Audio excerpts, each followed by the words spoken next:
Hi, I'm Anita K, a life coach and author of Behaving Bravely. I'd like to thank the doctors for having me on because it's so important that we all move forward together in this time of unique uncertainty. As many of us are directly being impacted, the COVID-19 pandemic has in many ways forced us to rebuild our lives. And this will require choosing to face each day with courage. I've had to mind shift my own courage in extreme hardship and adversity. And what I uncovered, I hope, can be helpful to those that are struggling to rebuild right now. It's not easy to be strong positively and consciously. Trust me, I know. That's why I wrote Behaving Bravely, because being brave means listening to that voice and then stepping into the fear that almost always shows up.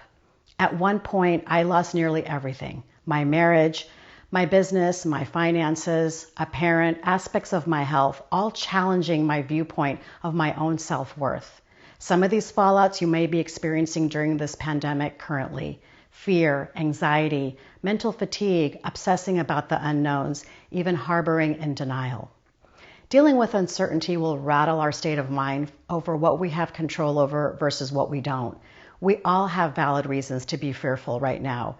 Yet one of the best ways to navigate through it is to reframe your thoughts.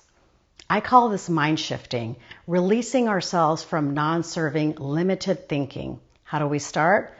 With what I call my 5-point brave strategy. It's a simple plan to mind break out of restrictive patterns and act from a solution-oriented mindset. Step 1, it's what I call practicing benevolence.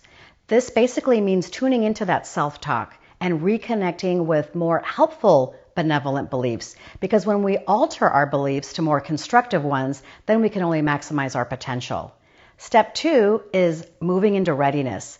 And that means really admitting that we have a problem before we can even begin to change it. So this requires reframing our theme of thoughts as well, and recognizing to committing to that now to evoke any type of change. 3 is what I call alignment, because to affect change, we must align all of the factors impacting any type of negativity. So this may take revisiting our environment and the individuals that may not be supportive, because better balance is when we're self-aware and we can align with it new choices. Step 4 is what I call vision. It means we have that clear picture of our desired destination and the road and how to get there. And while we're creating this, it's imperative that we view ourselves very honestly and compassionately.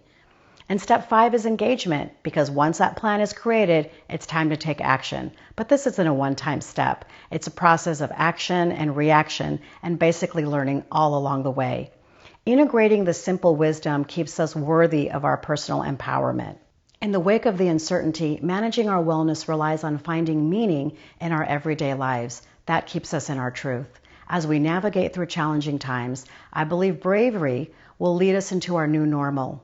Now is the time to explore our thoughts deeper, strengthening what I call lion-like courage for resiliency.